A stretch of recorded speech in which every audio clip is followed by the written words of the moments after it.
Ah, Okay, the meeting is being recorded. Was that yes. CIA or was that you guys? No, I think Zoom might have been sued by somebody for recording things without declaring. So Oh, I this is see. for our archives, for the Jeff's Place archives, which one day will show up on YouTube. But for now, it's being recorded. Anyway, go ahead. I'm sorry, Doug. Oh, that's all right. I just want to thank all you guys. It's great that we get an opportunity to do this. And I'm really happy to be playing with Quiva and Mikki and JD. JD and I belong to the Songwriters in Seattle organization, and that's where I first heard him. And hi, Quiva. And he just slayed me, man. So I'm really happy that I get to hear JD's material. But anyhow, this first song I'm going to do is called One of These Days, Alice. And I used to be a member of the Heavy User Alcohol and Drug Club. And this one got home. I got home one evening a few years back, and I was watching a Honeymooners marathon. And Ralph kept saying, "One of these days, Alice, one of these days." And I got to thinking in my stupor, it'd be kind of cool to write a song called One of These Days, Alice, that has nothing to do with Ralph Cramden or the Honeymooners. So I crawled into my writer's room at my house about 1 a.m. and came out at 6:30, and this is what I had.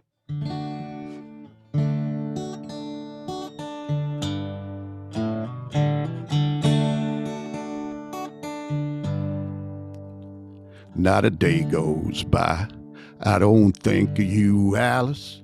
Made 1,200 square feet feel like a palace. And I was the king till you ran off to Dallas. Then my life became a royal pain. Ever hear of a king who stays up all night watching cable TV in a blanket of blue light? Don't remotely control anything in my life. Gotta change that one of these days. One of these days, Alice. One of these days, I'm gonna get over you as soon as I can find a way. Gonna change my life, take some gambles, or at least change the channel. Take all of your pictures down off of the mantle. Make a pile of your stuff and light it up like a candle. Watch the smoke carry you away. One of these days, Alice, one of these days.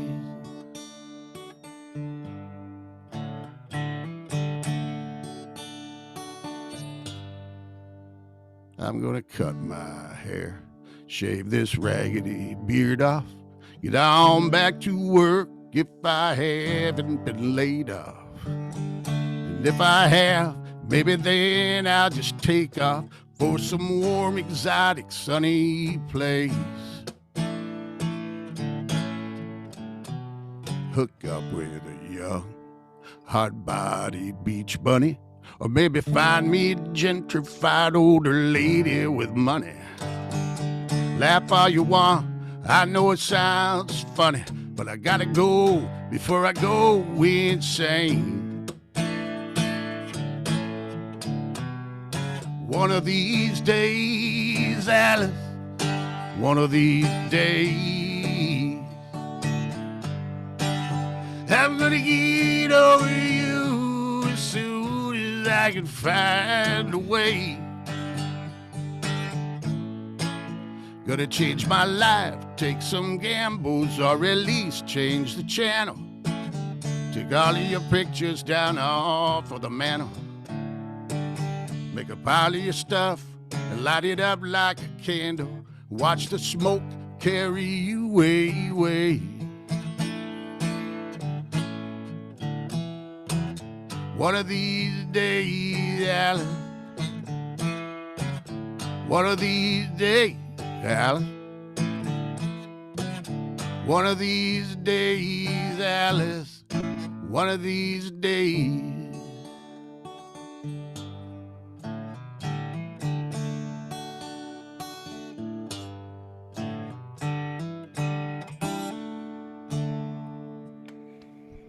Wow, beautiful. That was really nice. Thank you. Love I'm those so lyrics. glad that Quiva's following you and not me. That's an awesome song. It reminds. There was a song by Smokey like back in the '70s, like "Who the F is Alice." It just kind of put me in mind of that. Oh, was yeah, thinking of yeah, that right. too. And Little Feat did a song too, Willin', where Alice makes an appearance. Yeah. Alice is a popular lady. Yeah. And what's his name? Elvis Costello did one. Oh, that was Allison. Allison, My name is Allison, true. Allison. That's right. Yeah. But her family called her Alice, I think. The lyrics that are just amazing. Douglas, really, really cool. Thank you. So a question that kind of has come up before, like talking to songwriters, is like, do you put yourself into like a character when you're writing these songs, or you know, are you just going off experiences, or what kind of way did those lyrics come about? Because they do sound really personal, but Yeah. No, I didn't put myself in the character. I don't even think I did it. I think it was somewhere between booze and God. Mhm. That's a good song. There's another Yeah, I song. like that. That's like a nice lyric, isn't it? That's a good So- title for a song. In Definitely. Yeah, in somewhere booze and between God. booze and God. Someone write it down. Someone write it down. I want some of that. If any of you guys make it work. Fabulous. Anyhow, hey, let's get to someone much prettier and hopefully much more talented. Caoimhe Byrne. JD's not next. No. Thank you. Yeah, my name's Caoimhe. I'm from Ireland, so far, far away. I'm 24, so I wasn't around in the 70s, but I'm looking forward to that show next week. And it's an absolute pleasure to be here among these songwriters. I've heard some of JD's stuff already, and it's amazing. So I'm really looking forward to hearing that. And yeah, I'm going to start off with a song that I wrote, say, about 3 or 4 years ago. I wrote it in the middle of like a rough time, let's say, with someone. It's not like directly about them, but it's about, I guess, the emotions that came up at that time. So I hope you like it, and I hope you hear something in it for you.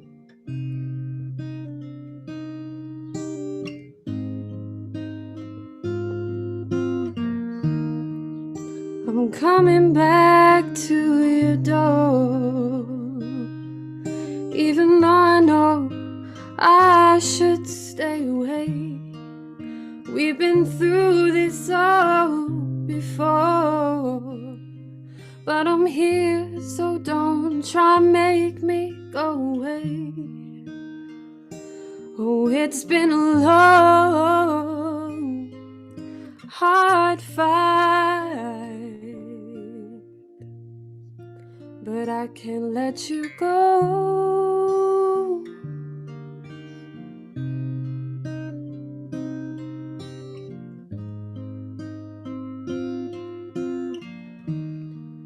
I'm crawling back in your bed, even though I said I'd never be back. But we both knew I would break that, just like I've broken your heart countless times. And it's been a long, hard fight, but I can't let you go. Take me far away, take me back in time to somewhere that I don't have to face it. 'Cause I can't stand these tears years, and I can't take the pain of knowing we can't erase it. Oh, it's been a long,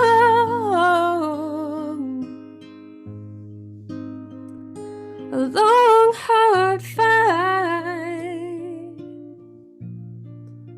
I'm fighting for your love, but it's never gonna be enough. I have to let you go.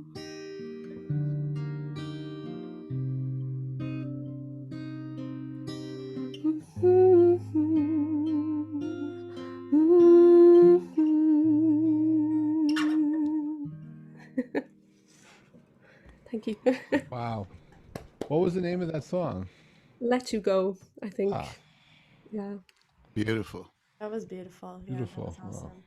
Kind of a Killer hard melody. song to sing, which is funny. You know, it's not something I'm going through or anything now, but I think at the time when I wrote it, I was kind of in denial. Like I was going through a lot of stuff and trying to figure it out. And I think the song was trying to tell me what to do, you know, Yeah. get out of there, move on. But yeah, it's interesting how even so long after something, when you play a song, it's like you can go right back into.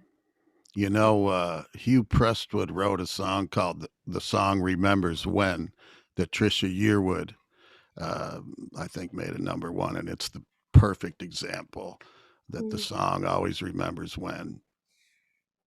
Absolutely. Yeah. It's like a stamp in time or something, I suppose. Yeah. yeah. Wow. Now I wish I had followed Doug. Especially it made me cry a little, so now it's going to be even harder. That was beautiful. Thank you. Dying to hear yours, JD. Yeah. Should I go ahead? Yeah, please. All right. Well, this next song, it's a very recent one. I actually ran it past Doug and got some of his feedback. Doug, I've added a bridge. I hope I didn't break it. You can let me know what you think.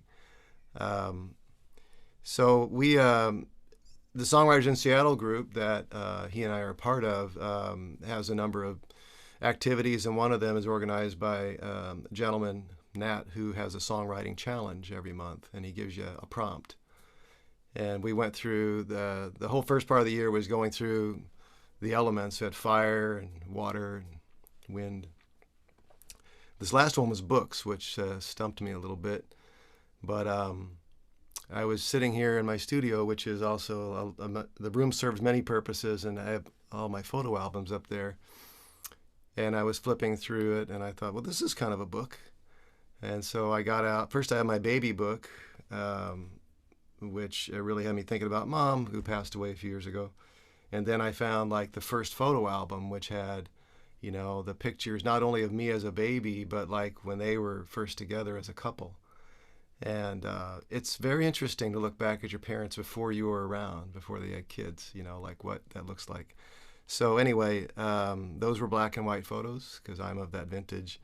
And anyway, it's called The Faded Black and White. And I hope you like it.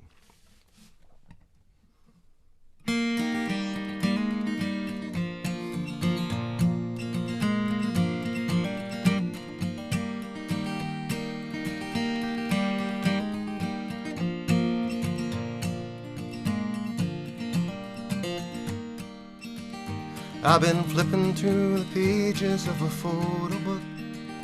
I found all the black and whites that my mother took, but not a one I can remember, not my birthday in September.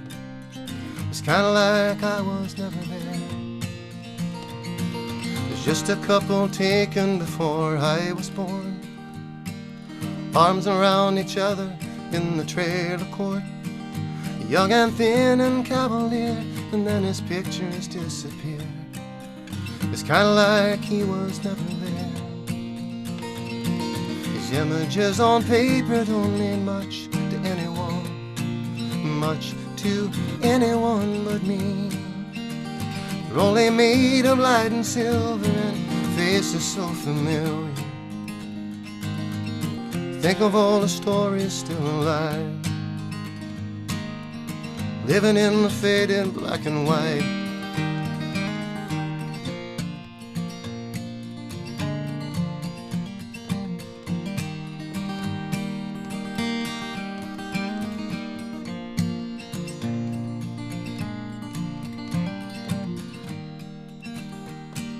Christmases and Easters on the carousel, a dozen different houses, couldn't even tell what the state was we were in, if it was time to move again.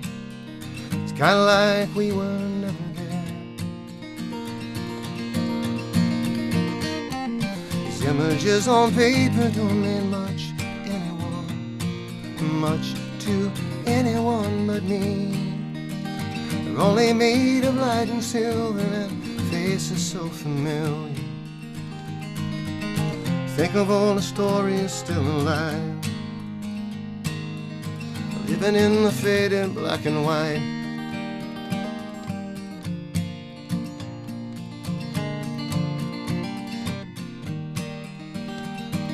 The day will come when all of my possessions have been analyzed and scattered like confetti to the wind.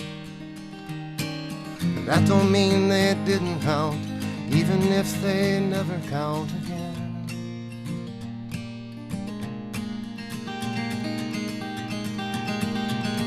These images on paper don't mean much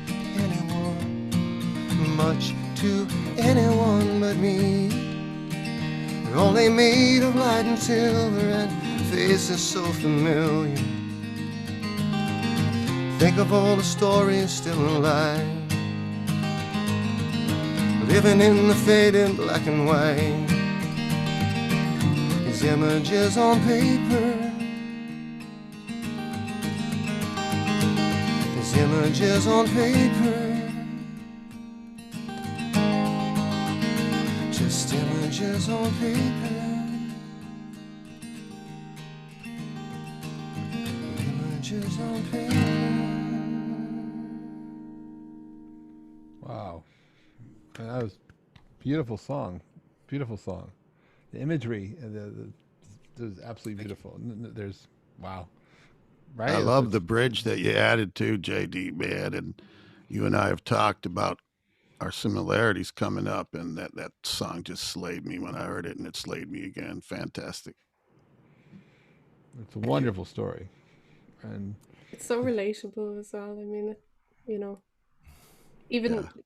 you were talking about your own memories and everything beforehand, but when you're listening to it, like I can see my own family photos and could see the Mhm. memories kind of almost playing out in front of me as I was listening to you, which is amazing to be able Well, to do that, you know. thank you. I'm glad you find something in it that you can connect to. I mean, it's actually really personal for me. Not all my songs are. I have a song about meeting Bigfoot. That's not real, but this one it really cuts to the core. It's biographical and yeah. So the ones from the heart, I think everyone can tell, right? Mhm. So yeah. I love the one line about how thin they were in that picture that was taken at the trailer court. Is that one line just, you know exactly what's going on, man. Yeah. Awesome. I was going to say what Jeff said. You could totally see the imagery. I always love a song that paints a picture and you could sit there and close your eyes and see exactly what you're talking about. It's awesome. Thanks, Mick. absolutely wow. Mikki, so please introduce yourself for those who don't know you. Yeah, my name's Mikki Zip. I'm 21. I live in Nashville, Tennessee, making music around town, which is a pretty fun thing to be doing. You're actually playing out these days, right? I am. So happy to be feeling blessed for it. Yeah, I play in a lot of writers' rounds around town, but I also do my own sets and stuff. So always making music somewhere is what I say. But yeah, I love songwriting. It's totally, as everyone else would probably say, my creative outlet, and I love doing it. So I'm excited to share my songs. Thanks for having me. I really appreciate it. This one that I'm going to sing, I'm going to start out with, is probably one of the most meaningful songs I've ever written. It's called Heaven's Calling, and I wrote it last year, right before my great grandmother passed away. Um, Tuesday was her birthday. She would have been 102. And even being in her hundreds, it was still too soon for us. And, she lived on her own. She was a very independent woman, and she was the very matriarch of our family. So it was a hard loss for us. But it was also hard, for us to remember that she was in her hundreds because she was so like full of life. She did everything on her own. She didn't want your help. Still made her Italian cookies, still did all that stuff. And we miss her dearly. But yeah, I wrote this song called Heaven's Calling, and yeah, hope y'all like it.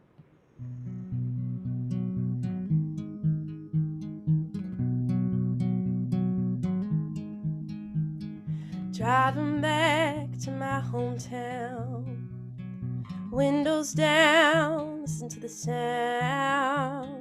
Family is only miles away. Well, every year it gets harder for you to remember the smile of your father, for you to hear the laughter of your sister. Oh, how you must miss her.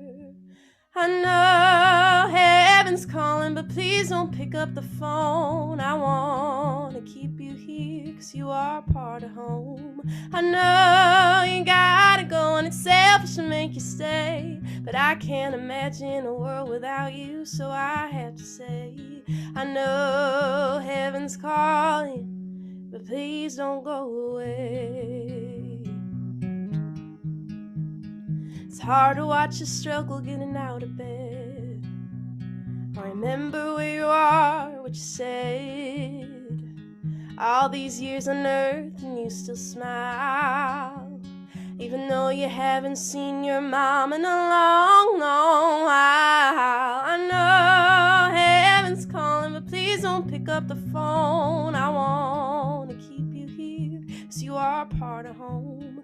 I know you gotta go and it's selfish to make you stay, but I can't imagine a world without you, so I have to say, I know heaven's calling, but please don't go away.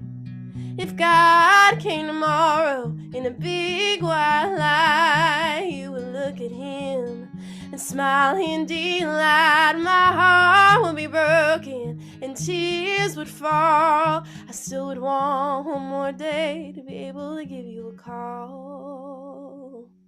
But I know heaven's calling and you need to pick up the phone, 'cause it might be your husband after spending 30 years alone. It'll be hard, but I can't be selfish another day. I have to live in a world without you and somehow be okay. I know heaven's calling and you have to go away. Driving back to my hometown, windows down, listen to the sounds.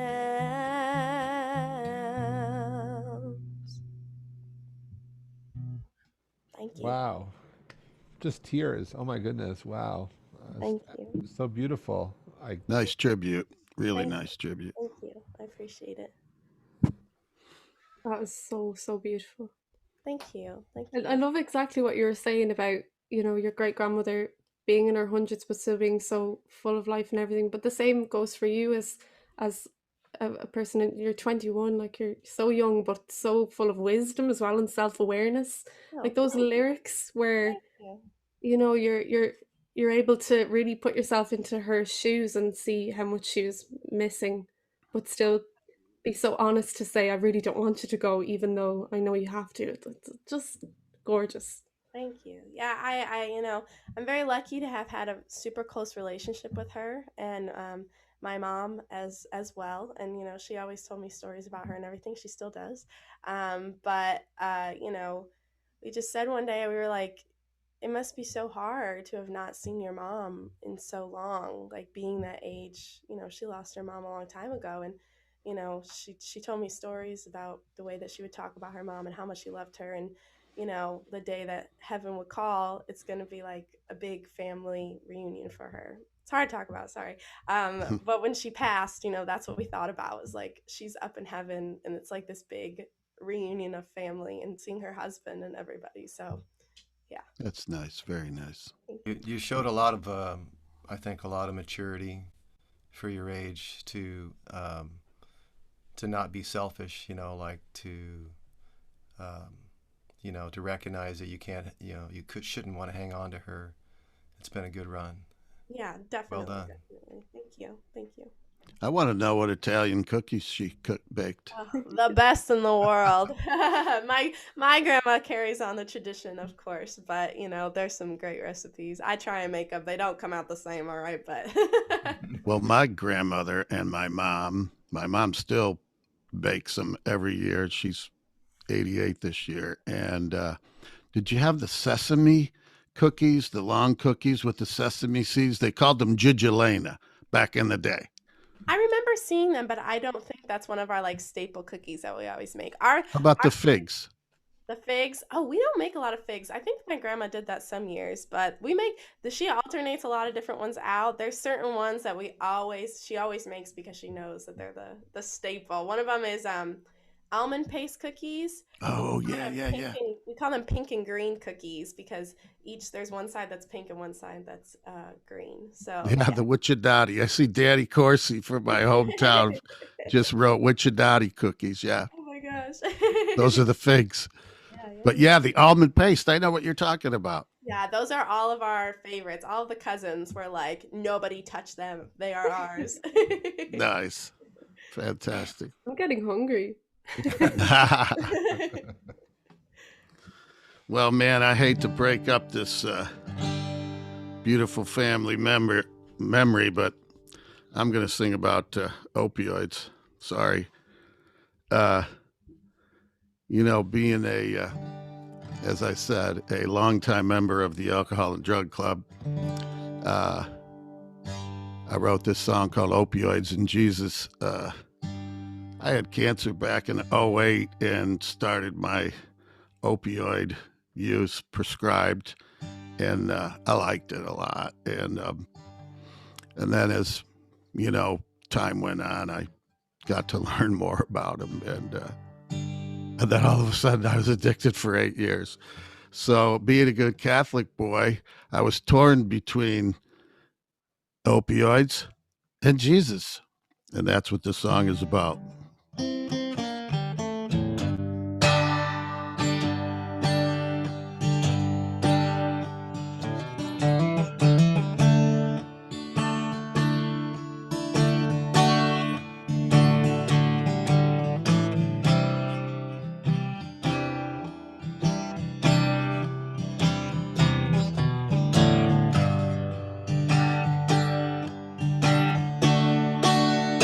Opioids and Jesus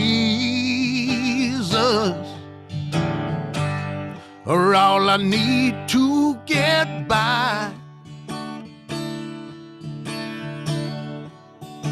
One makes me peaceful, and one makes me high. Opioids and Jesus ride with me each day. One stays in my heart, runs through my veins. For two things so different, they're so much the same. Can't live without either. They both ease my pain. Tried quitting cold turkey, but it was so goddamn hard. I swear Jesus, he left me. And the devil showed up. And I hope in my future, between my wants and needs, I'll know which one to let go and which one to keep. Alcohol and cocaine turn the highs into lows. I'm not real fond of either. Spent way too much time with both. But opioids and Jesus make the wrongs all seem right. They make me feel saved and nourished, the way they fit in my life. Yeah, when I take my last breath, and up to heaven my soul arrives, I pray Jesus and opioids are waiting for me inside. Hope Jesus and them opiates are waiting for me inside.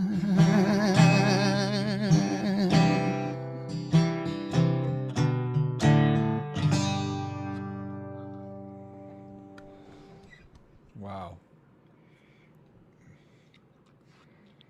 That was awesome. Yeah. Thank you. I love that song. Appreciate it, man.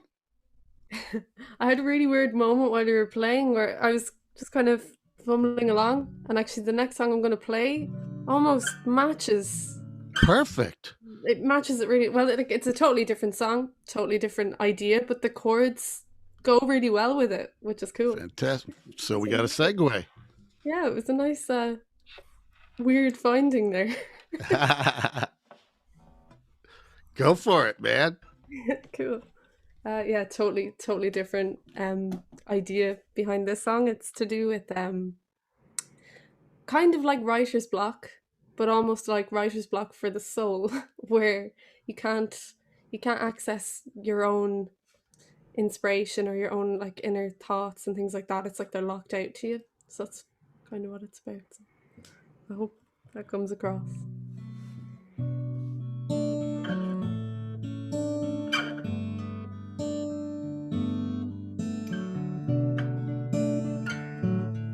Oh, and it's called Do Not Revive. There's a place in my mind I never go, 'cause I can't get inside. I think it's why I don't write. I'm scared of the things I might learn if I tried.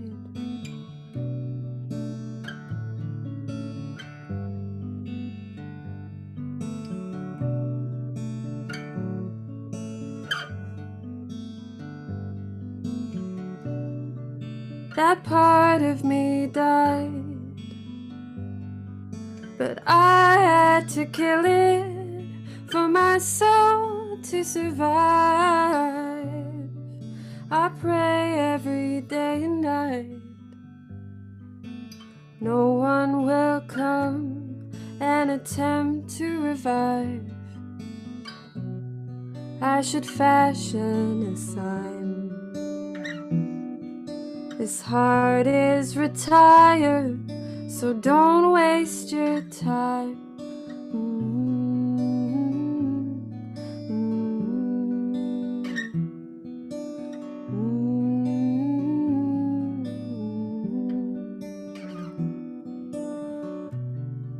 A damaged and broken hand reached out for me, but could not stand a chance.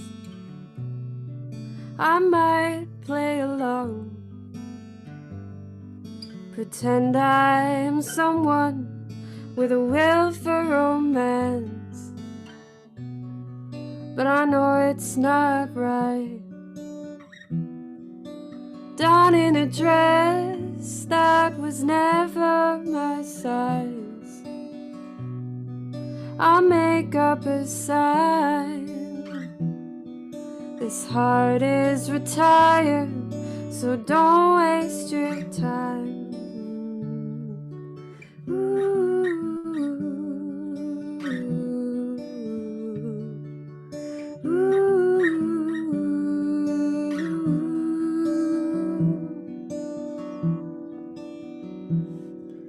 And oh,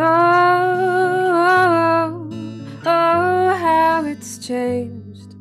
What once was a dancer now rots in a cage. This looks like the place I used to go when my mind wasn't safe. I pray every day and night no one will come and attempt to revive. I should make up a sign. This heart is retired, so don't waste your time.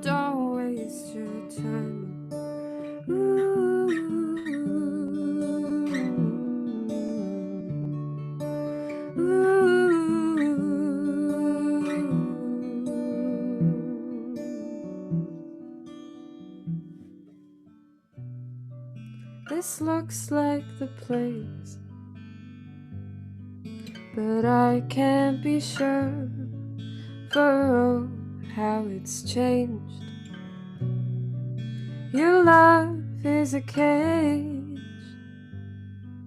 This heart is retired, so don't waste your time.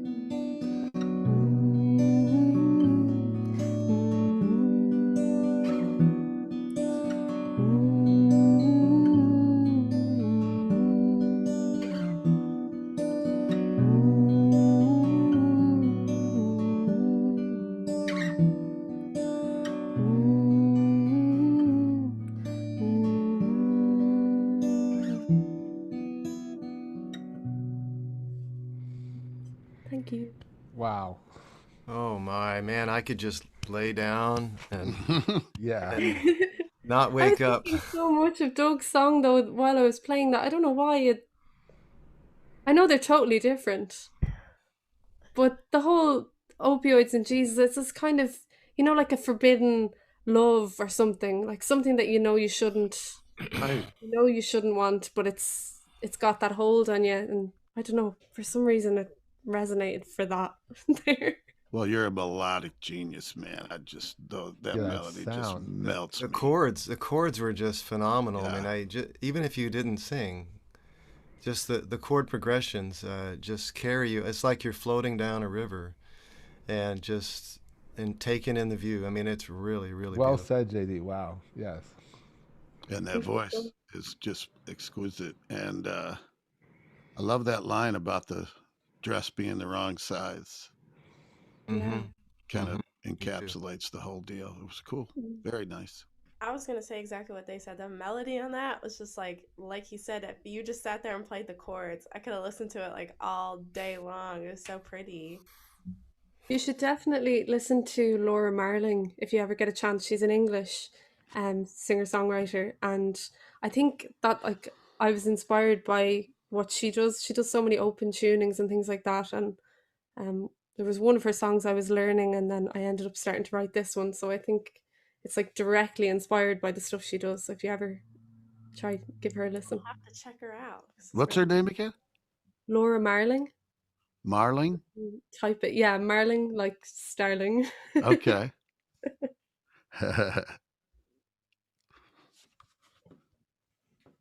Anyway, take it away, JD. He's muted. I don't know how. There he is. Yeah, I got out of the sequence of muting and unmuting because I was checking my tuning. Speaking of open tunings, I was debating what to play next. This song was written really at everything's like isn't everything like now like pre-pandemic, post-pandemic? It's a pandemic thing. It's like it's become the quintessential milestone of our current time. So this was early pandemic, but it was really more about the influence of technology and how we spend so much time focused on online relationships, online streams, that we lose track of the relationships that are in our face. And because you become so saturated with all these different channels, right? All these things you feel the need to keep up with, and it becomes a habit. Maybe not unlike opioids. So anyway, this one's called Saturated. It's in a somewhat open tuning, Dadgad, which I use a lot. And hope you like it.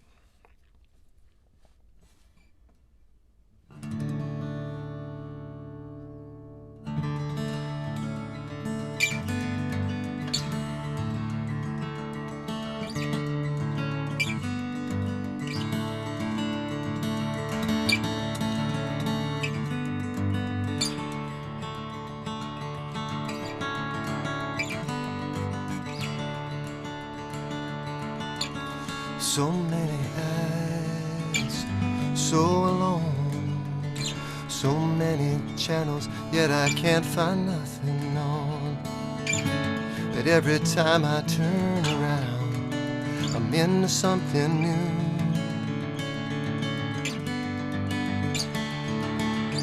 So many screams, but I'm missing so many streams when we should be kissing. And every time I turn around, you're into something new. Well, maybe I'm like you. I could call you, but I'd understate it. And I'm trying to form the words I used to shout. But holding hands is so underrated, and I'm not sure I know what that's about. I'm saturated, baby, but I swear I'm coming now. I'm saturated, baby, saturated now.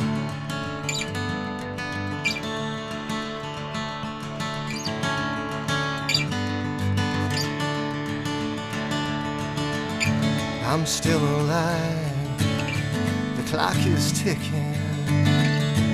I'm still focused on that dream we're kicking. But every time I turn around, we're into something new. Yeah, that's just what we do. I could call you, but I'd understate it. And I'm trying to form the words I used to shout. When holding hands is so underrated, and I'm not sure I know what that's about. I'm saturated, baby, and I swear I'm coming now.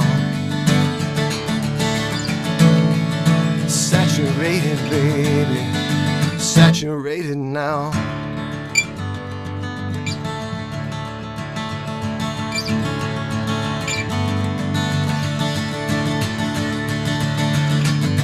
I could call you, but I understate it. And I'm trying to form the words I used to shout.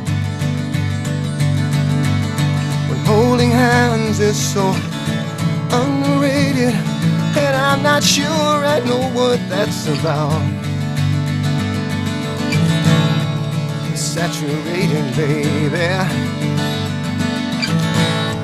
And I swear I'm coming now. Saturating, baby. Saturated now.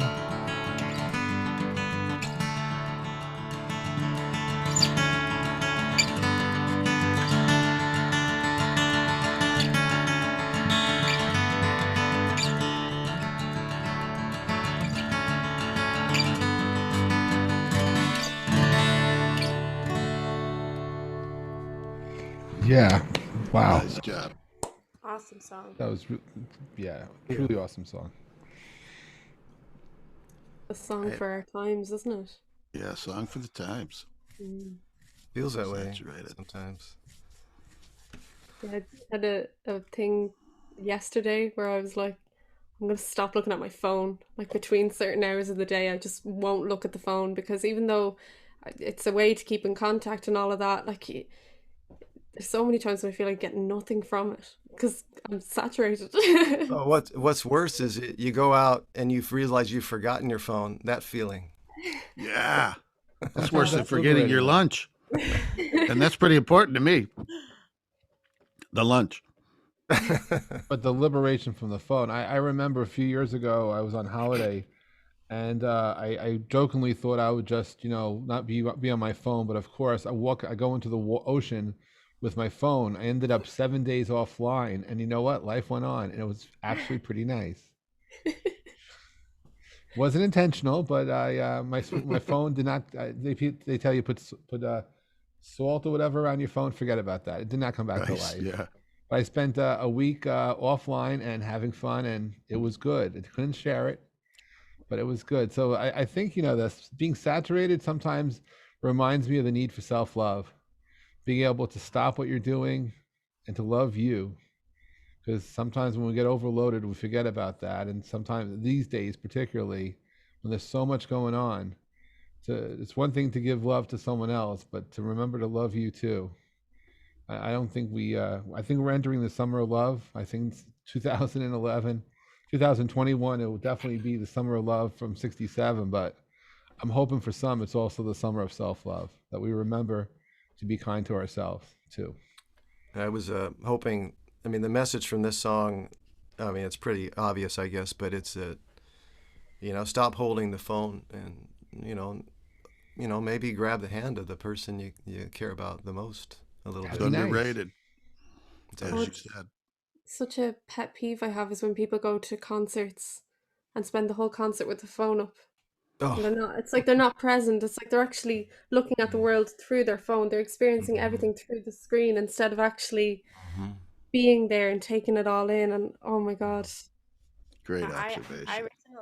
I recently went to a show last week. One of my favorite artists, Ashley McBride, and she actually said, she was like, "Guys, how about you put down the phones for a second and remember that you paid money to be here and you're like experiencing this, and you want to take what you take from it, not live stream it or take videos for somebody else. This is your time here." And when she said that right at the beginning of the show, I put my phone away for almost the whole entire time. And it was like such a wonderful experience to be able to really take in the songs and everything what she was saying. So definitely relate to that song. I'm gonna I'm gonna change it up a little bit here. Okay, Please. we're gonna get a little country in the building. All right. So I sing country music. But yeah, I wrote this one because sometimes you drink and then you text your ex or the person you shouldn't be texting, and it just happens. Okay, this whole phone thing. You should put the phone away. You should take a break from the phone. But you know what? Sometimes, yeah, exactly. We should take this thing and just throw it out the window. But sometimes you don't. So I like Tequila, so I called this one Jose Cuervo did. Well, it's not you, it's me. And it's not me, it's what I'm sipping. What I put in the solo cup is making me miss you too damn much. My friends tell me you're bad news. And I agree, except when I've had a few. The elk's not helping to move on.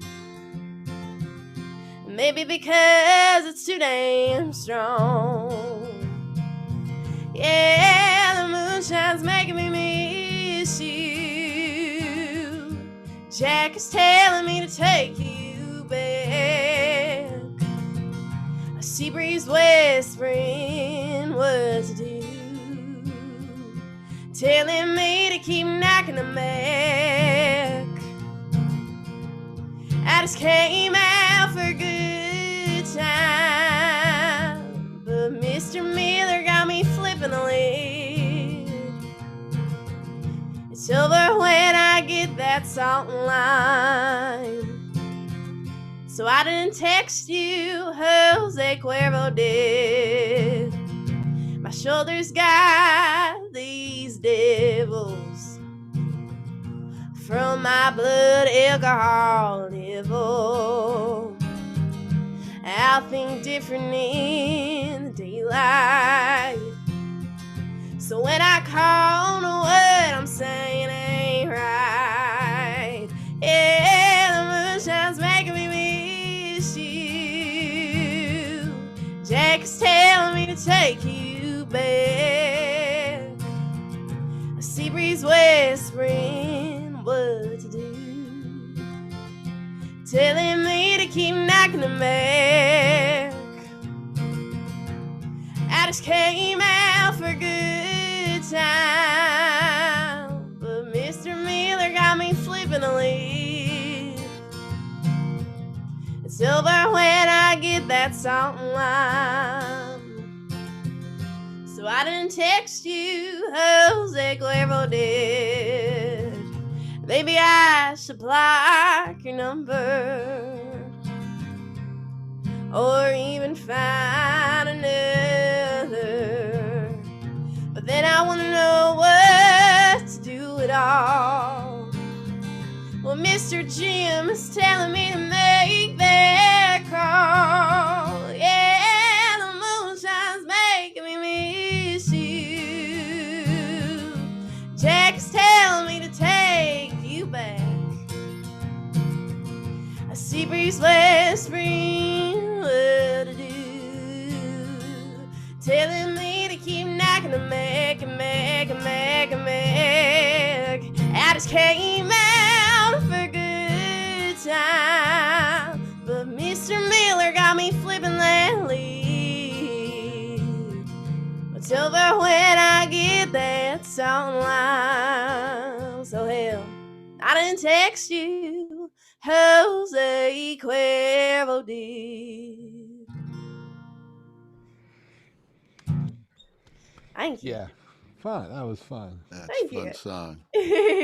Thank you. So awesome. So clever. I Thank you. love the play on words the whole way through. Just fantastic.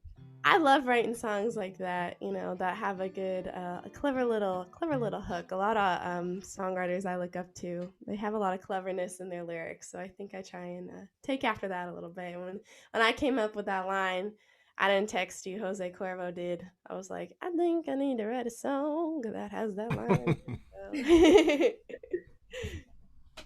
So we're gonna turn the start. We're gonna turn the round around, and Mikki, you're gonna start. We're sort of halfway through right now, and you're gonna kick off round number 3. So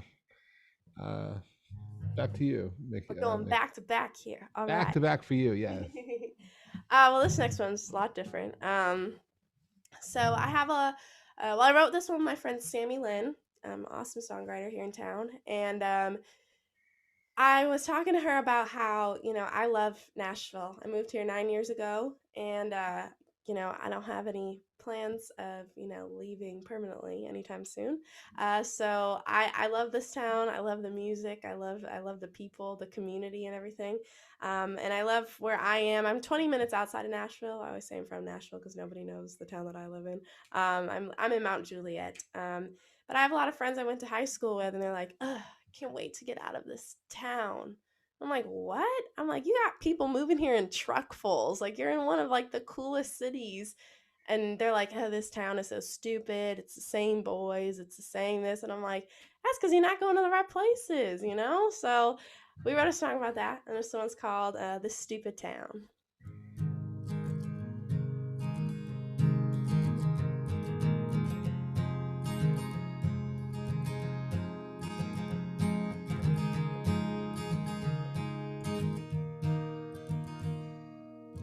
My friends hate this stupid town.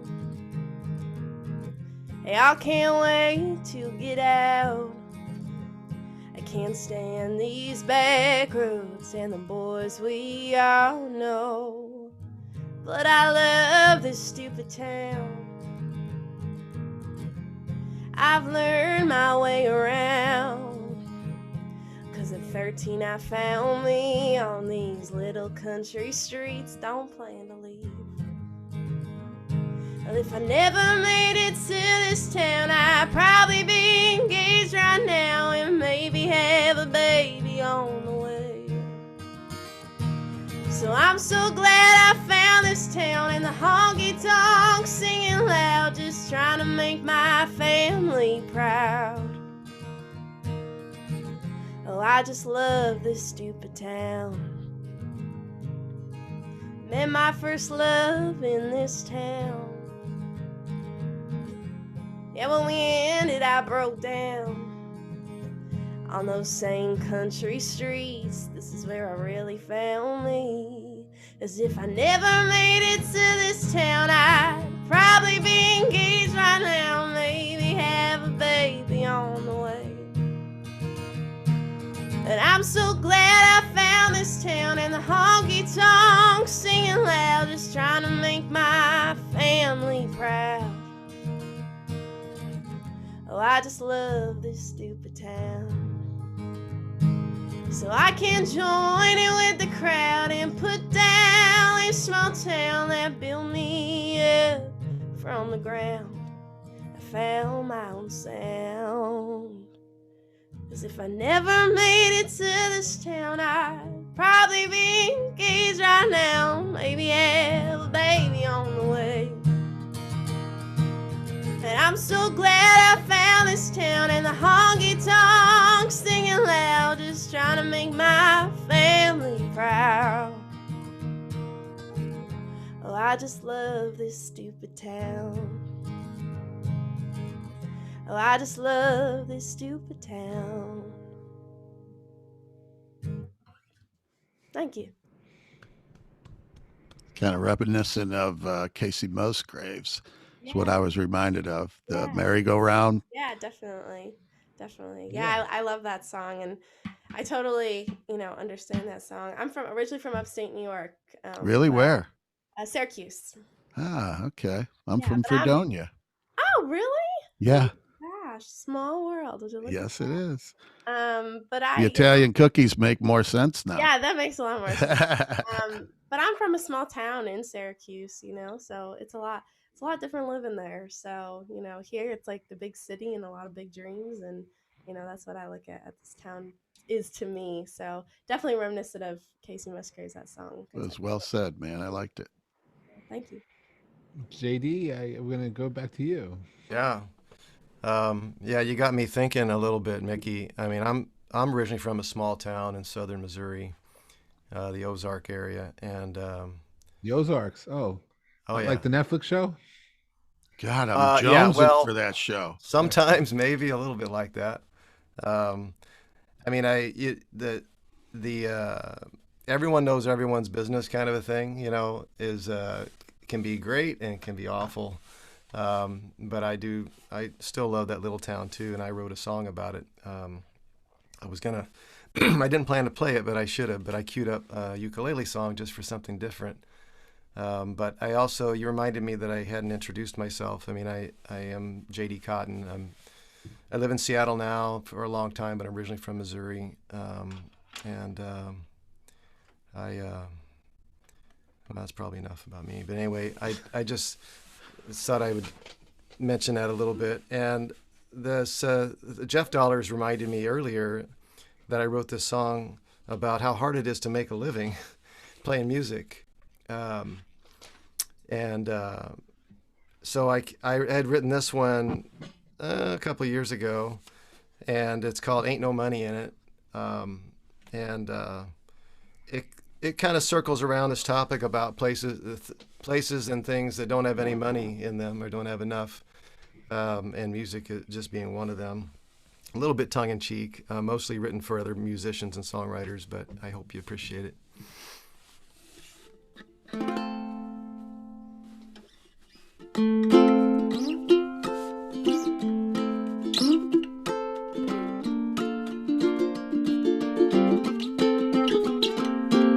The place that I come from still compares to none.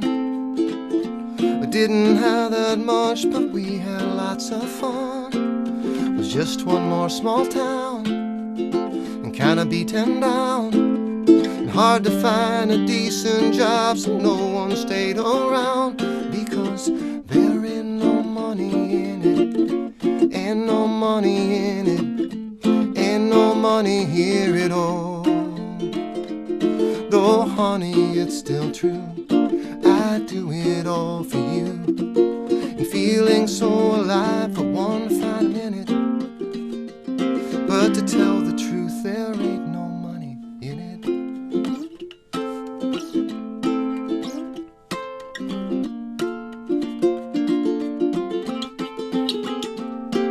So I learned to rhyme and write melody fine, and change enough for the chords till everyone thought they were mine.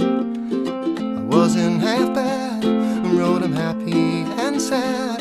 We go try to make a living, and you'll see right where I'm at, because there ain't no money in it, ain't no money in it, ain't no money here at all. Oh honey, it's still true, I do it all for you, and feeling so alive for one fine minute. But to tell the truth, there ain't no money in it. Oh, how I love playing, even when nobody's paying. Do what you love, my mama said to me.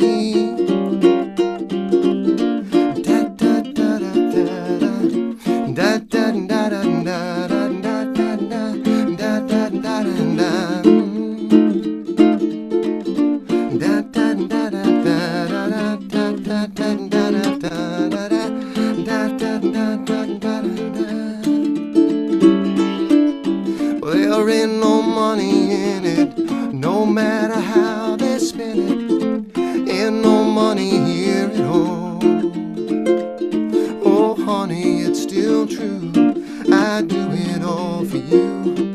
It's beautiful to be the one to give it, but to tell the truth, there ain't no money in it. Man, I'm telling you, don't waste your youth. Sing and dance, don't you dare forget it. Oh, to tell the truth, there ain't no money in it. Oh, I'm doing fine, but there ain't no money in it.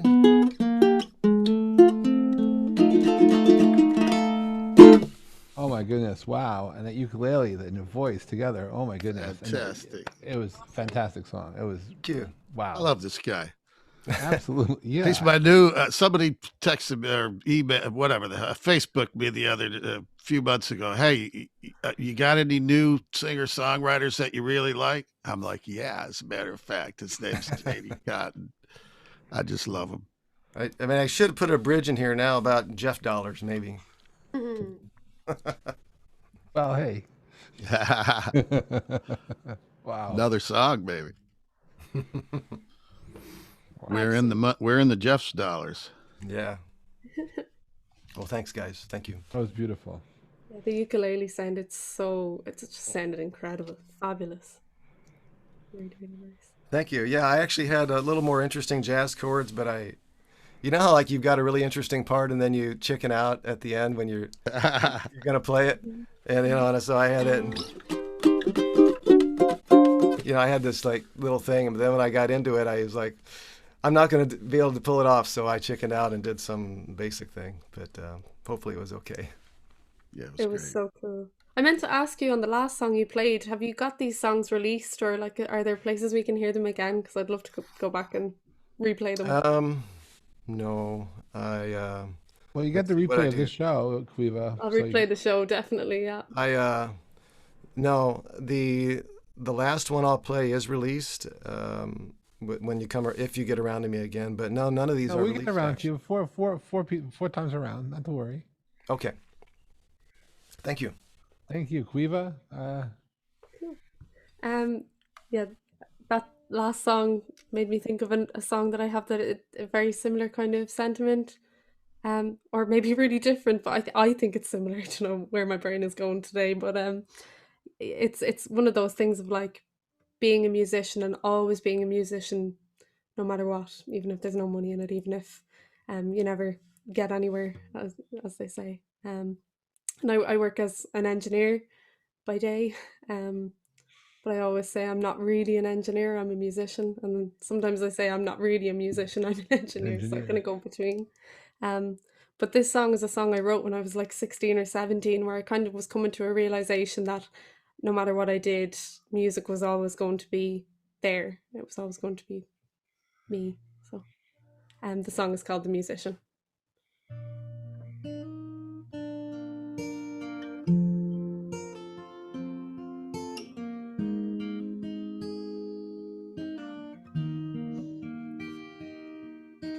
I swear that I'm a musician, but I've forgotten how to sing. I've forgotten how to play. I've forgotten everything. But a bird is still a bird, even if its wings fall off. And I would have been a musician if I was ever good enough. It's a sad sort of longing for the cake you didn't eat, or the man you never kissed on the street you'll never meet. But a bird is still a bird, even if it's with regret. And I would have been a musician if by God I had been let. But I put down my guitar at the age of 23, and all my childhood dreams went and abandoned me. But a bird is still a bird, even if it has been caged. And I'll always be a musician, even if not on a stage.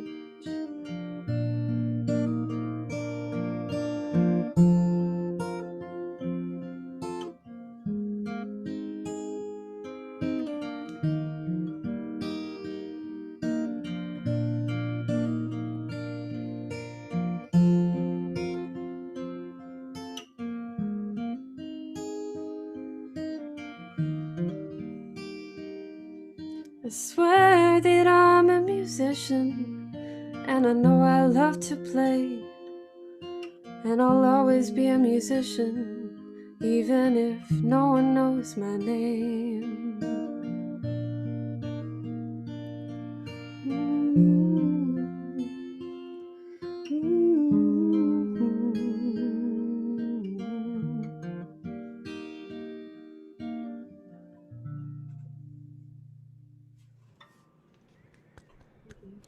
Wow. You are an old soul. Thank you. Really nice.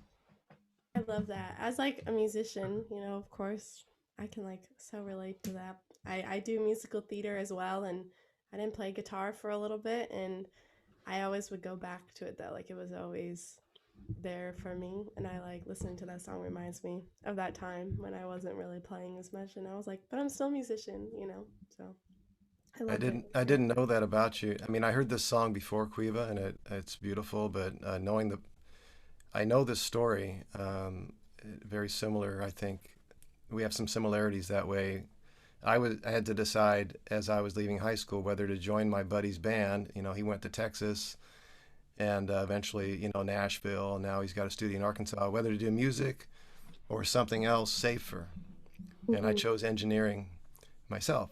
And I went down that career path, and I went the whole career. I'm on the exit side, having, maybe I mentioned this, but I was sort of forcibly retired early last year, and I'm doing a little bit of consulting part time, I guess now, but I'm basically, and now it's too late, but it's not too late. And I'm enjoying writing songs and sharing them in venues like this, but it's, I'm never going to be a star or anything. I know that, but Not true. I will take a bow. I would not never bet against you, JD.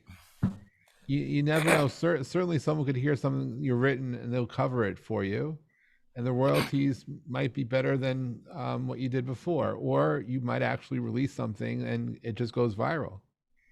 yeah, it may be. I didn't mean to put the attention on myself. I think that is a fantastic song, and I just related to it. No, So I have friends who've changed careers, or if they felt forced to do one thing that their family told them they should do, but they didn't do what they loved, but they were so much happier doing what they loved.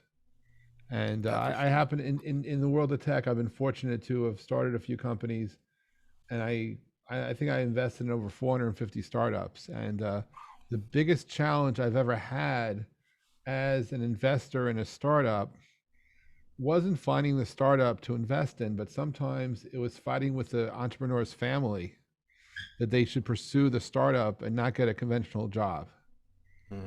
And so it was the family that was forcing them away from following that dream versus so I've been a wedge at times, and people have done quite well. Others gave it up and went back and did what their family wanted, because it's a challenge, to find that balance where that comfort is, but where the edge of opportunity is too.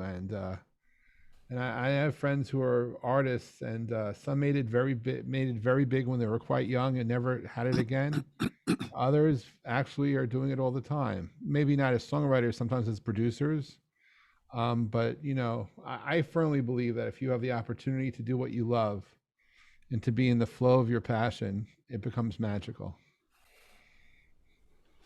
Well, all I have to say is that I kind of did the opposite of JD. I was a high school English teacher, and in 1991, I had been sending my songs to various places in Nashville and going down there once or twice a year. Well, I got lucky, and a publisher by the name of Chuck Howard took a song to a new artist by the name of Billy Dean, Oh yeah. and uh, and they offered me a staff Wow. position, and I had just we had our first child, and he was just a babe, not even a year. And a lot of people in my family, like all, wanted me to keep teaching and not follow this pipe dream. And of course, I did the opposite and moved down there and lived in Nashville for 27 years, Mikki, and just recently moved a couple years ago. Uh, but I can tell you this, having lived on both sides of that quandary, the people that really do well in Nashville, in my opinion, are the ones that don't have anything else. I had a really good friend named Rick Farrell, and he wrote that Tim McGraw song, "A Heart Don't Forget," something like that. Rick didn't have anything else. He came to Nashville from Portsmouth, Ohio, and the only thing he had ever done was deliver pizzas. So he had no choice. So he played all he could, and he wrote, and he got a record deal, and James Stroud produced it, and guys like me and JD, and we got something to fall back on, which I'm thankful for because that allowed my family to eat. But Yeah, that's right. you also, you know, freedom is just another word for nothing left to lose. And those guys that had nothing Speaking of left to that, lose let it all hang out. yeah, yeah. But anyway, I'm going to do a song that I wrote when I first moved to Nashville was 1991, and Tennessee was still executing people at that time, and my wife and I joined, an organization that happened to believe that the state shouldn't kill folks. And it was kind of cool because Steve Earle was part of that, and we got to meet him and do that whole deal. But I had this idea because I saw Bobby Knight on an ESPN clip, and he said, "When I die, I hope they bury me face down so they can all kiss my ass." And I started thinking about being buried face down. And I said, wow, if you're going to hell, you can see where you're going. And so I spent years trying to write this song like a Toby Keith, woohoo, going to hell. And one day I was listening to NPR, and a chaplain came on from Texas, and he said, before I took this chaplain job with the state penal system, I was a pro-death penalty guy. And I've been doing it for 10 years. And my first year in, I realized that the state doesn't need to be killing people. And I thought, man, there's my story. It's been rolling around in my brain, I like to say, like a marble in a shoebox for years. And there it was. So this is a song I wrote about a young man on death row, and it doesn't take a position either way, kill him or don't kill him, but it describes his last night on earth.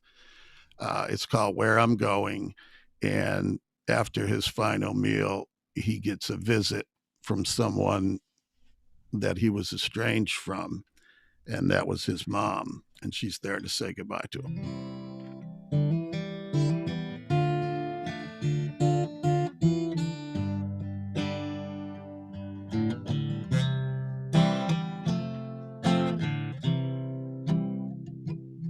Well, I could tell your heart is tore up, and I can't thank you enough for finding the strength to show up here tonight. They fed me a real fine dinner, made me forget for a minute that all I am is a sinner out of time. I'm the reason for your lifetime of tears, but I ain't worth even one. And I hate like hell to ask you this, Mama, but when this night is done, could you bury me underneath the big pine tree, the bottom of our hill, where everything is still like it was when I was a kid, peaceful and innocent, till I done the things I did and chose the wicked life I've lived. And when I'm dead and gone, don't bother with a stone, 'cause I don't want even a trace of me left showing. Just bury me face down so I can see where I'm going. I poured my heart out to the chaplain, done my best to let the Lord in.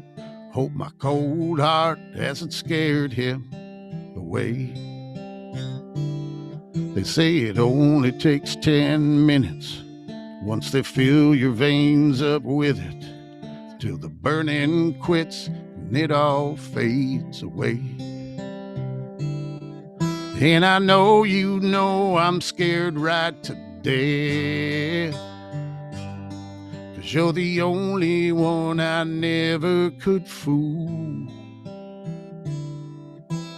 There's just one last thing I need, Mama, this night is through, could you bury me underneath the big pine tree, the bottom of our hill, where everything is still like it was when I was a kid, peaceful and innocent, till I done the things I did and chose the wicked life I've lived.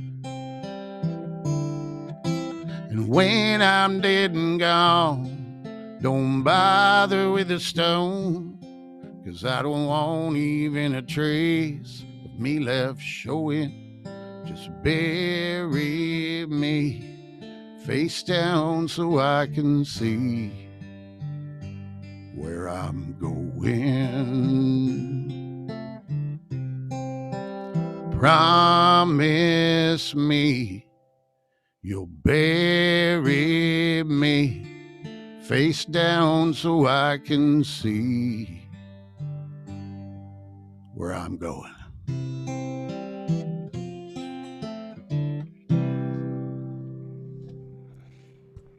Whoa! Wow!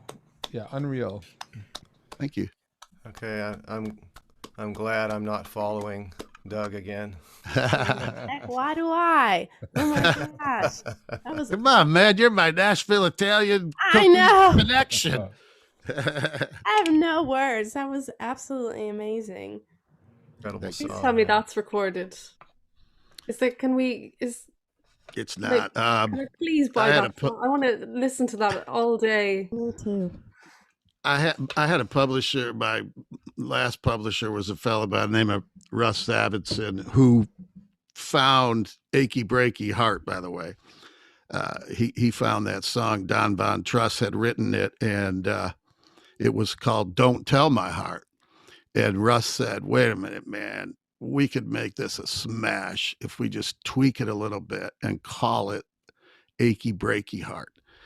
And when I first wrote this song, it was called Bury Me Face Down. And Russ heard it and he's like, "No, man, it's called Where I'm Going."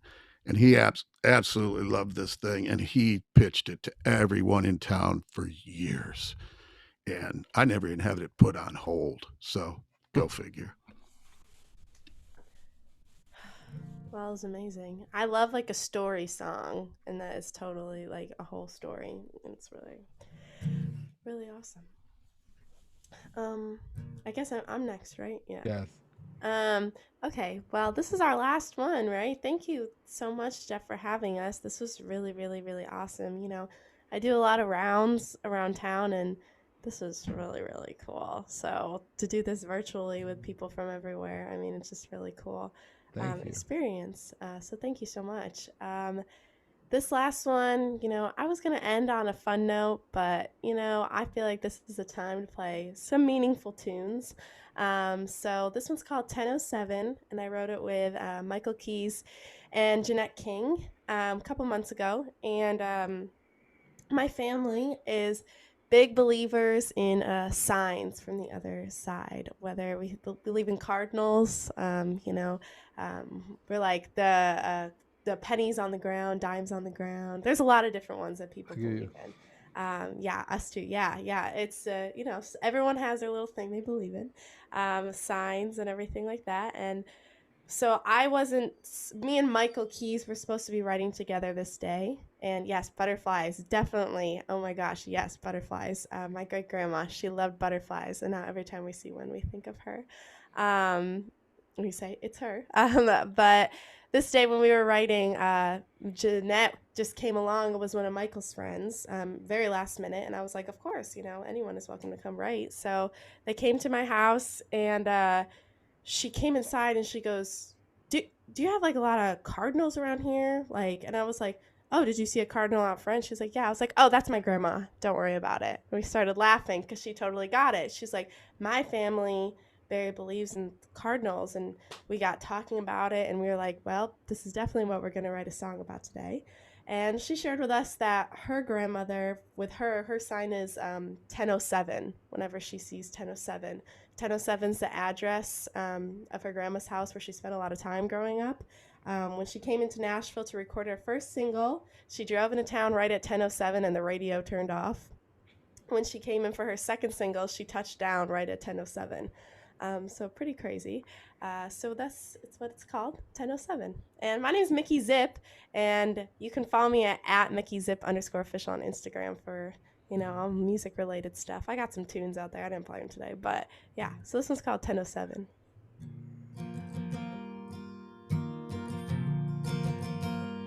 10:07 River Road, it's where I spend most of my days. In the front room, Graham sat there, smiling at me as I played. She was the only one who believed in me and all of my crazy dreams. Even though she's not around, I still feel her now. It's the cost of my coffee and donut at the local shop.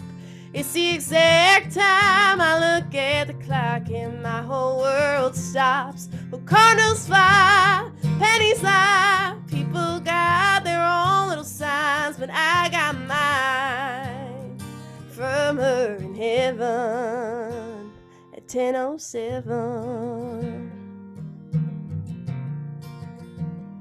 When I'm searching for an answer, I can sense her by my side. Those phone numbers always show up when I need some peace of mind. And just when I'm close to giving up, she reminds me that I'm still enough. My guardian angel sending prayers my way every day. It's the cost of my coffee and donut at the local shop. It's the exact time I look at the clock and my whole world stops. So cardinals fly, pennies lie, people got their own little signs, but I got mine from her in heaven at 10:07.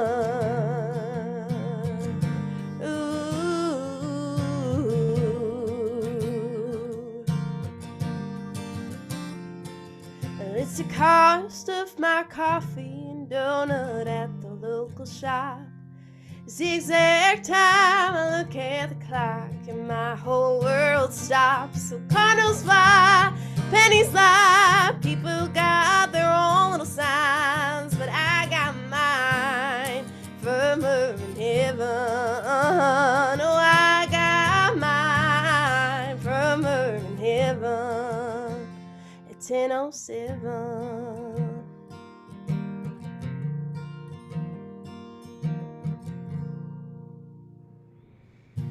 That's soulful, beautiful. Thank you so much.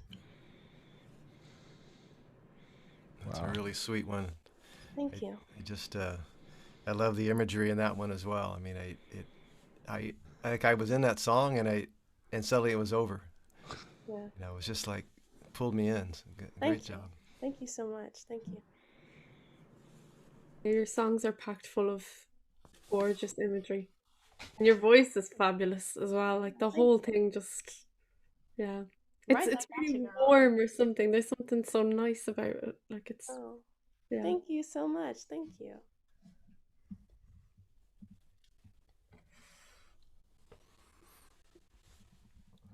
BD? Yeah. So I had at least 3 different songs queued up for the last one, but all the encouragement from Caoimhe for my ukulele playing caused me to finally select. So this one is actually released since that's come up. This was a single I just released, and it's about when this damn pandemic is over and we can start greeting each other again, which is already happening. So it's called When the Sun Comes Up, because that's how it feels.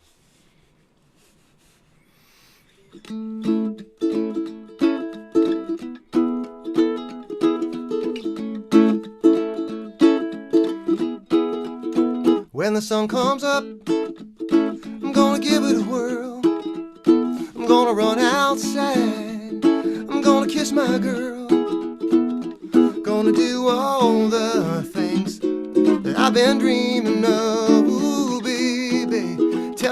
sun comes up. Hey, hey, hey, yeah. Well, I've been waiting inside for what seems 1,000 years, waiting for the tide to wash away all the worry and the sickness blowing in the wind. A sheltering in place. When the sun comes up, I'm gonna give it a whirl. I'm gonna run outside, I'm gonna kiss my girl, gonna do all the things that I've been dreaming of. Ooh, baby, tell me when the sun comes up. Hey, hey, hey, yeah. Well, staying inside is so bad, and I'm luckier than most, and I got all my stuff here anyway. We're holding up inside a boxy art of living inside locks. This ain't the way that we were meant to stay. When the sun comes up, I'm gonna give it a whirl. I'm gonna run outside, I'm gonna kiss my girl, gonna do all the things that I've been dreaming of. Ooh, baby, tell me when the sun comes up. I'm gonna say it again.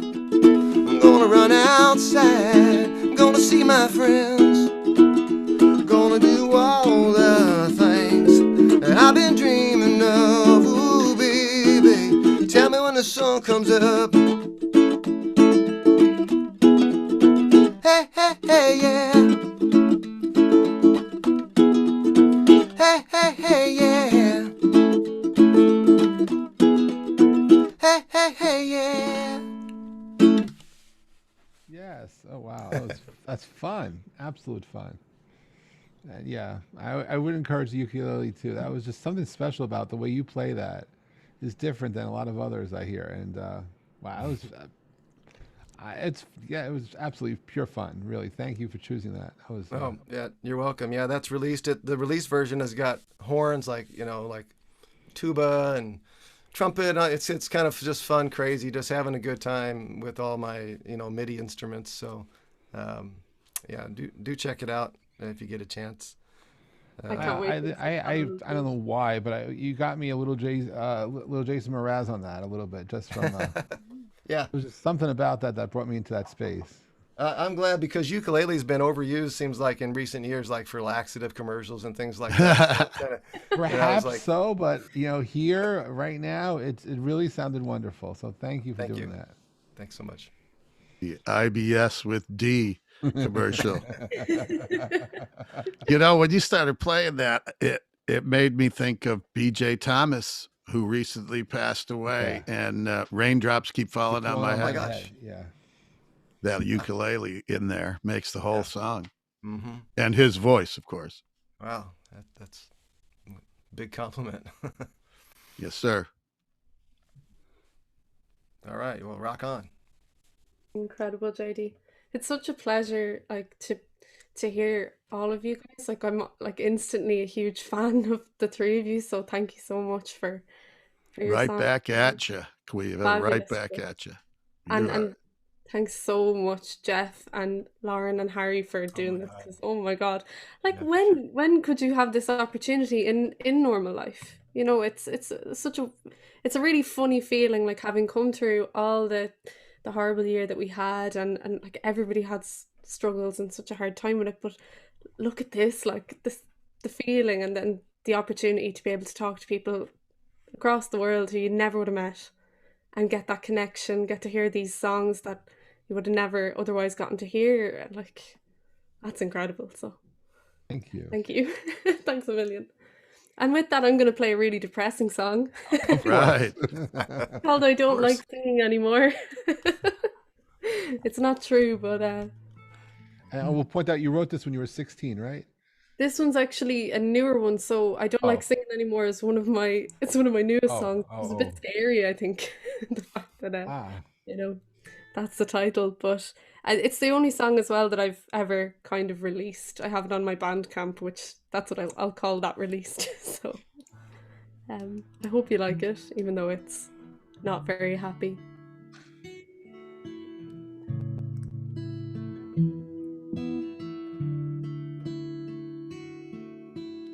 I don't like singing anymore. I don't know what the hell I ever sang for. When it all goes wrong and nothing's right, it don't help me to sleep at night. So I don't like singing anymore.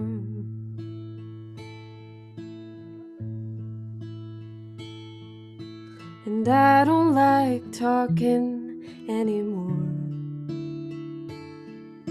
I don't know what the hell I ever talked for. When all the words I have to say won't change or take the pain away, I won't bother talking anymore.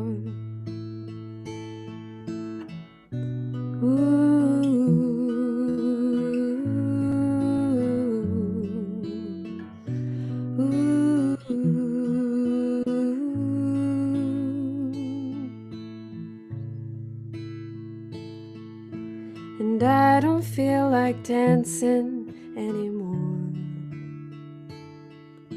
My mind is low, my legs are weak, my heart is sore. Since the blues have moved into my brain, I sleep away another day.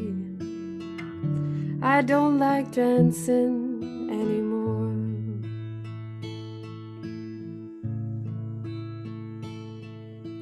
And I don't like living anymore. I've forgotten all the things I used to live for. When the pain is all that I can see, it just don't make no sense to me. So I don't like living anymore.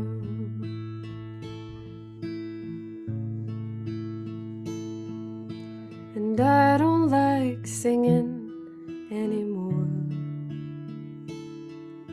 I don't know what the hell I ever sang for, till I saw that look in your eye, and it seemed like things might be alright. So I guess I could keep singing till I'm sure. Wow, absolutely beautiful. Like, It's happy. That was great, man. yeah. Your singer, the melodies and the sentiment of that song, you're killing me, man. And you know, it didn't end depressing, you know. There's a was bit of great. hope at the end, yeah. Yeah, somebody brought you out of it. You're really good. Thank you. Like a whole journey. I loved it. It was like all different. It really just took you on the visual and emotional journey, and it was just really, really, really, really amazing. Thank you. Thank you so much. I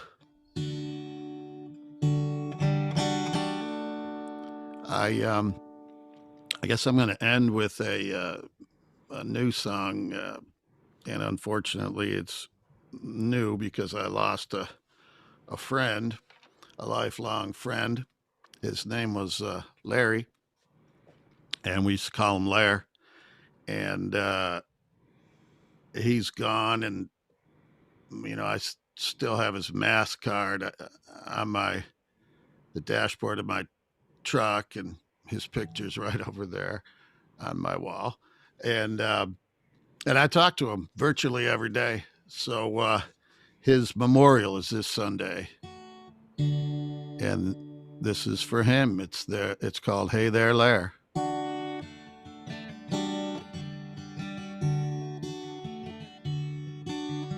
Hey there, Lair, it's me again.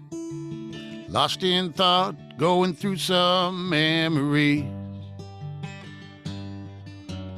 Talking to my favorite picture of you when you had hair in real cool shades.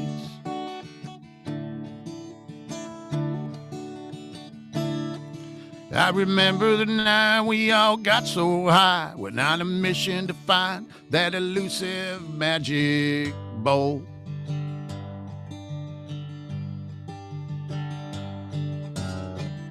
Albert and the Wheeze and me almost died laughing when you fell into that hole.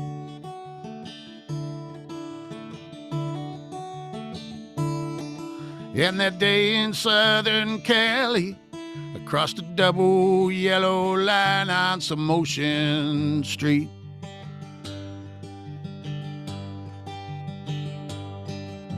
The cops smelled marijuana, put us in separate cars till one of us came clean.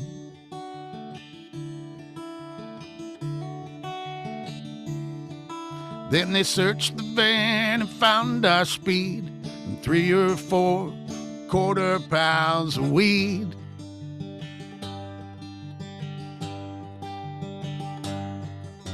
They made us watch them burn our contraband and kicked us out of Newport Beach.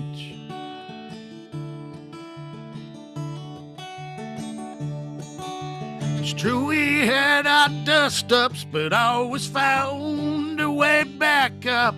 We learned in Catholic school, mea culpa and forgive. And I'd love it when you'd bust up from way down deep in your gut, 'cause you tried so damn hard to keep it in. It's been a year since you moved on, and some days it's hard believing that that's true.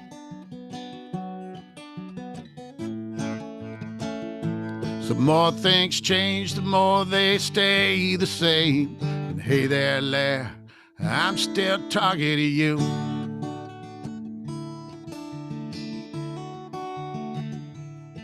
And how about our place in Tampa, Lair? No money to buy a single stick of furniture. Just a 13-inch old black and white TV. 2-yard sale lawn chairs.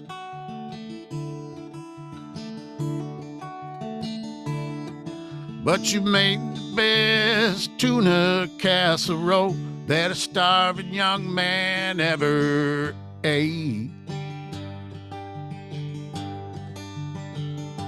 And pasta suku like my nana's lair. Yeah, dinner was the only time I was never late.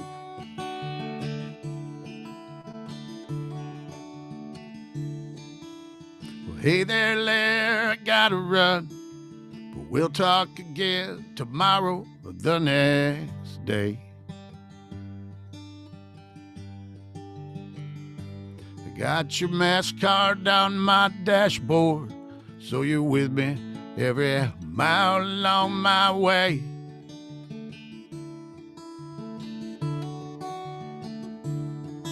I always end up thinking about you all alone there as you floated away. Wish I could have been there for you a lot more. Breaks my heart every damn day.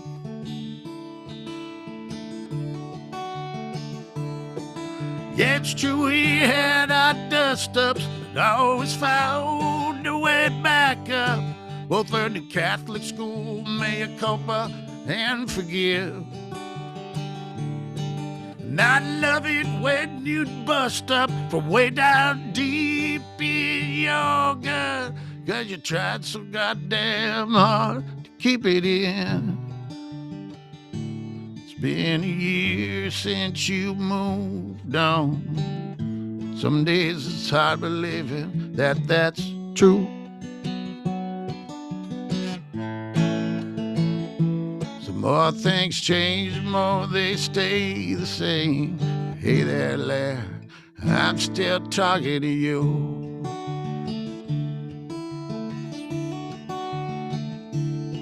The more things change, the more they stay the same. And hey there, Larry, I'm still talking to you.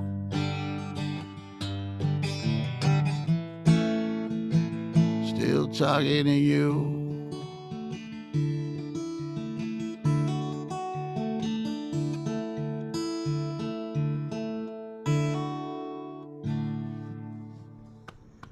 Wow.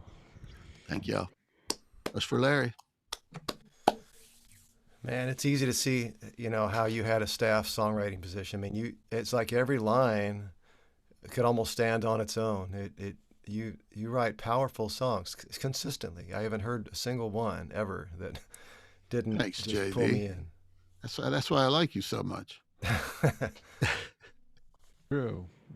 I appreciate that. I really do. I appreciate it. I'll tell you what, though, it's really strange once you get to that point where you feel comfortable what you're writing about and that you can pull it off.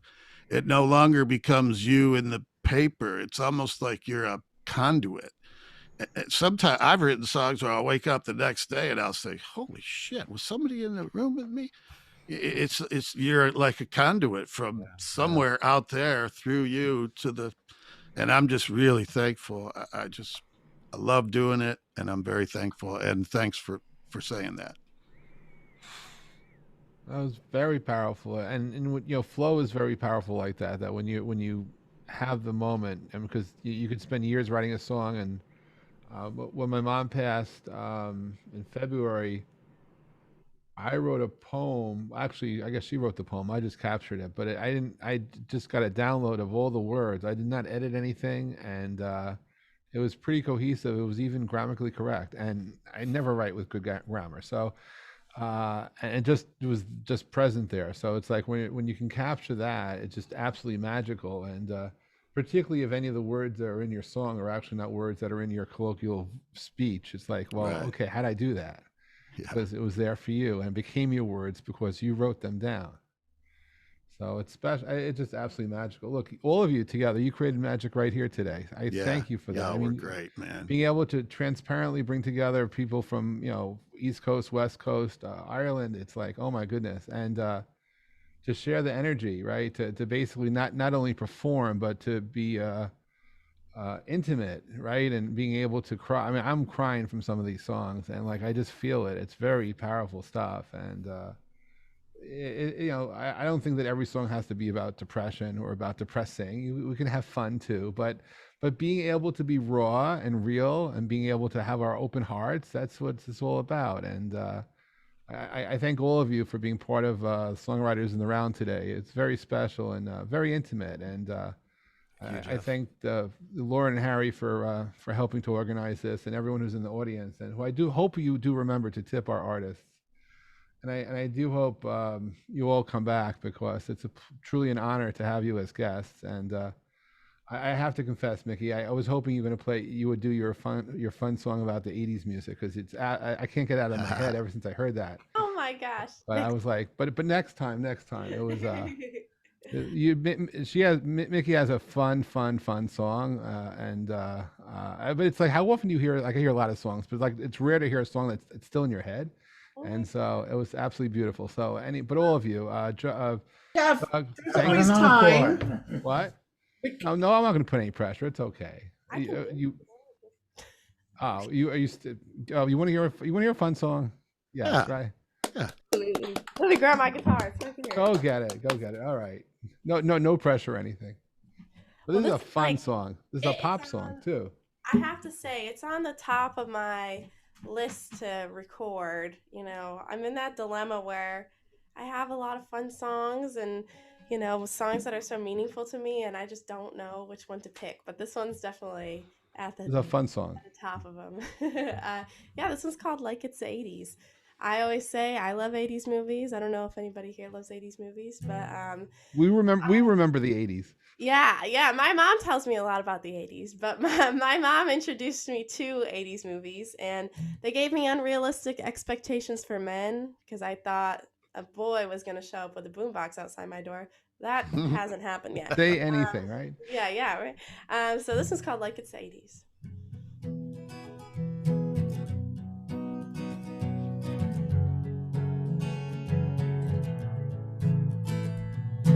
If you wanna know how to be my lover, just watch my favorite rom-coms over and over. Those films of beat from the 1980s, they taught me all about love, baby. My expectations are the one they said. I ain't met a boy who's met them yet. So gotta give clues to what I want from anyone who plans on stealing my heart. Sitting across from you, I could see us kissing over candles, falling in love. But you gotta treat us like we're cutting footloose, excited, breaking some rules. We're dirty dancing, you gotta lift me up, don't let me fall, gotta give me enough. Well, I hope that you were listening, or else it's me and gonna be missing.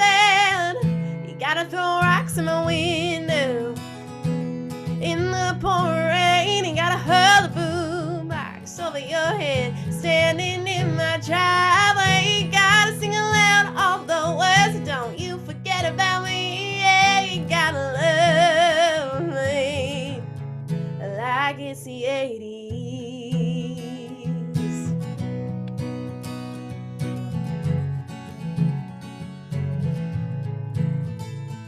John Hughes taught me every lesson to love, that the right boy will go over and above. You don't have to slick back your hair, but you gotta show me care. Pretty in pink can't buy me love, and even the Breakfast Club are just some movies that you should study if you wanna learn how to really love me.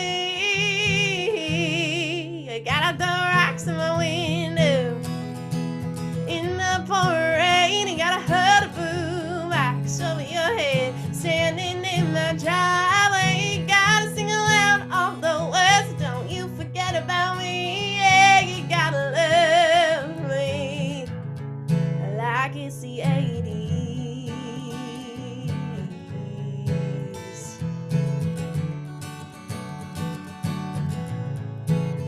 Oh yeah.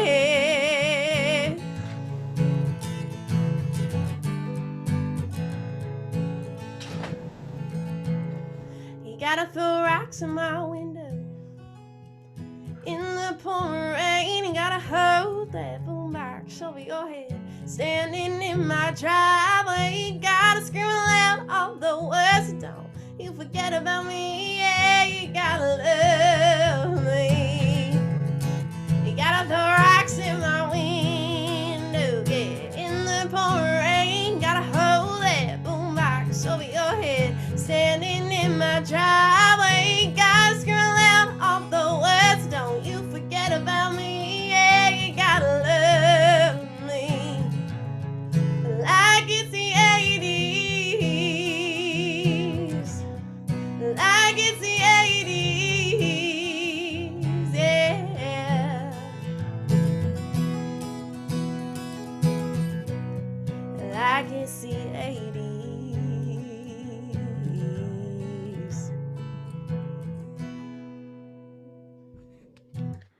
Wow, absolutely wow. Living in the 80s and growing up in the 80s also, let me tell you, that was absolutely fun. Thank you so much. I loved writing that one, and it just it really did kind of come out of thin air. I was thinking of all these 80s movies I love, and I was like, you know what, let me try and write a song about them. So I'm glad it came across in a cool way. I feel a little vindicated. You know, I came out of the 80s, which was post high school, by the way, but, you know, with this, you know, I guess romanticism maybe that you talk about a lot in your song. Yeah, That no, my I kid- can relate exactly. My kids to laugh at, but, you know, to me, it was real serious.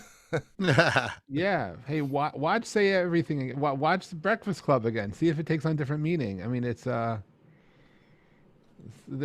just liked the construction of your song and the fun that you had with it, and being that you got the song from watching it rather than living through that.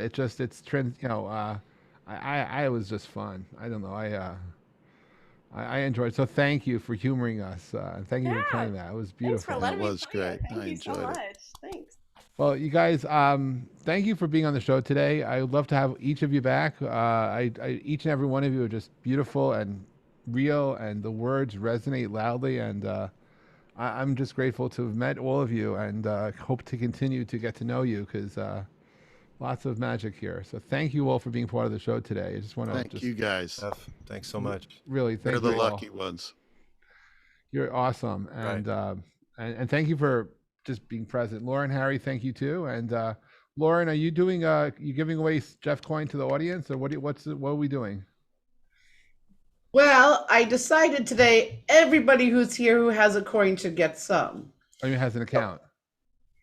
Everybody who has an account. So Oh, I okay, will cool. match my account to all the people who've attended, and the gift is on its way. Oh wow, very Cool. nice. And of course, we're also going to tip the artists and stuff. Of so. course, of course. And there's instructions in the chat if you don't have a Rally account and you'd like to start one, plus my phone number so I can help you. Oh, Fantastic. wonderful. Well, guys, thank you for being here. We're here every Thursday around the same time. We do have a special show coming up on July 15th. It's going to be a show to honor the life and the music and the legacy of Harry Chapin. It's going to be a fundraiser for Why Hunger. So if you do have some Jeff coin on that day, please consider donating some of it to Why Hunger. And if you happen to be a singer-songwriter, artist, and you're passionate about the music of Harry Chapin, there may be some opportunities to have you placed as a performer, or for that matter, if you want to reflect, if Harry had influence in your life, also have a few slots for people to talk about Harry Chapin and his music and what it means to you or meant to you. I'm still curating that show, but I'm very honored and grateful to be working with the Chapin family and Why Hunger, which is a charity that he co-founded. Anyway, we're going to end the show. I guess if you want to hang out for the after show, you're certainly invited to, but we'll officially end this right now, and hope to see you back real soon. Much love to all of you.